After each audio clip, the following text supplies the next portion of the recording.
viewers, you're welcome to Political Matters Arising. Hello guys, happy Good Friday.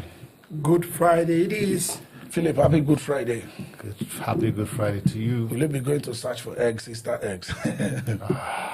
Did you search for Easter egg? Yes. How do you do? Oh, you don't know the You don't tradition? know. It's American tradition. Yes. Oh, really? Yeah. That's a tradition. Yeah, That's not bad that's tradition. why it says American tradition. Are we? I know he lived in the US for a while, so we used to search for eggs. Eggs. Yes, they'll just hide it and Mona, continue. Trump wants Qatar. Hope we are not affected. No. Why should we? Nigeria as a country. But what am I going to do in the US? Nigeria is good. But that is just true. I mean, there are many Nigerians who probably need them. I think what they are doing is an attempt to cut costs. You know, what's his name again? Elon Musk. You know, is the head of their efficiency department to ensure that the government becomes smaller, to ensure that the government spend less and all that. And Trump's decision is virtually affecting the entire world. So what will you say about the people that have visa, even green card and citizenship that they are withdrawing? How is that going to affect the cost? Yeah, it's going to affect. That's catastrophic. That's what I'm saying. You see, it's going to be catastrophic to those who are affected. Yes. But of what benefit is it to this Elon Musk? I mean, they are to determine what is good for them and what is not good for them, unfortunately. That's what we are telling the whole world. It is time to look inwards. Exactly. Yes, we do not believe Americans will benefit at the long run, but that's at the short run, even at the long run. But that's what Trump and his team believes. So Nigeria should look inward and see how we get better. What do you think? You know, South Africa is on that list of countries that will be banned. If you've been to South Africa, they're not keen on going to. They don't go to anywhere. And anywhere. as of today, I do know that South Africa has 10 years reciprocity in a visa arrangement with America. They don't even travel. They don't travel because their country is okay. Yeah.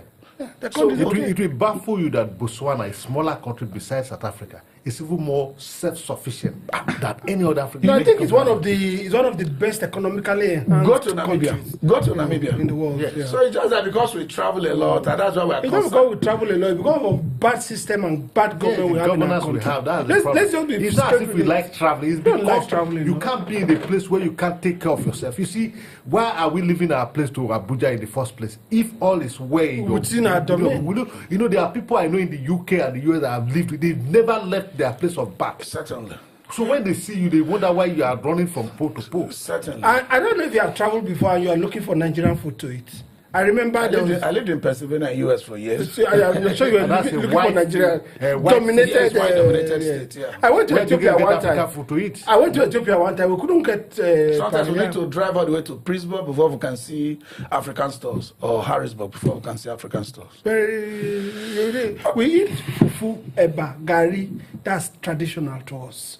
We love our food. We love our relationship. You see, in those places we don't have those kind of relations. Okay, let's get it more serious. Philip, Trump is trolling out all these tariffs and all these against almost all nations. Let's forget about how it benefits US or not. That is their business. Certainly they are going to pay fraction of those tariffs. There's no doubt about that. Simple economics, suggests that from absolute advantage and a comparative advantage. But as a nation, as Nigeria nation, how do we begin to look into self-sufficiency without maybe throwing away comparative advantage? Trying to develop our own competence to match what we could get elsewhere. How do we look at that? To me, it's a welcome development. When you have excess of everything, you become lazy.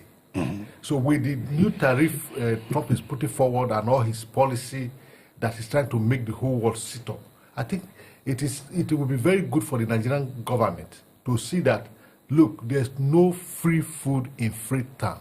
There's no free lunch in America. So what our government need to do is not only to look into the exploration, economy they are looking at for several years, that it's not going to work. They should think of going to production as Obi has campaigned. We should live from consumption to production.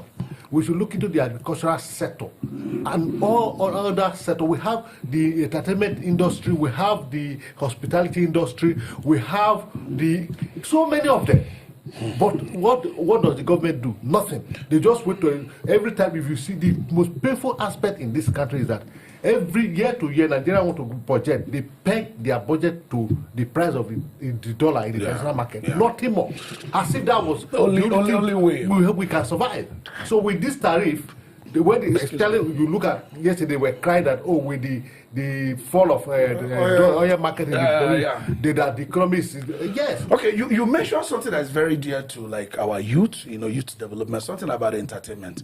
I do know, Kingsley, there was a time Bank of Industry came out and said, or even in their website, I think it's still there, that they support distribution, they support productions of anything like, for example, movie, music, and things like that. But when you apply, nothing happens. They do nothing. Where are these funds? Or they are just on paper? Because I remember there was sometime, is it last year, when there was this rumor that they want to start taxing content creators and things like that. There shouldn't have been an issue if you were the one that empowered them in the first place. You don't know how these people got to put their ass together to start earning the 10 naira they're earning so that they don't become Yahoo people boys, so that they don't become armed robbers on our road. Now you want to tax out their living from them when you can't even aid them. The funding they put on paper, if you go to their website, you will see it there. Who is using it and where are the money for aiding entertainment and youth development? Where is the money going? Well, I think it's the same story that, because entertainment is business as well. Certainly. The same way the normal businessman goes to BOI and want to collect money, the same stringent conditions he passes through are the one that and at the end you don't get it. You don't get it. If a businessman that is well established and structured cannot get it through his structure, tell me the content creator that doesn't even have a business, he doesn't have a business so name, have a registered name. How can they get it? So these stringent conditions, you see, there are funds that when you are putting it out, you already know that some will not come back. That's the truth. For example, if you go to the those are grants. Some are grants. Some are also looking at if you can't get it. If you declare a bank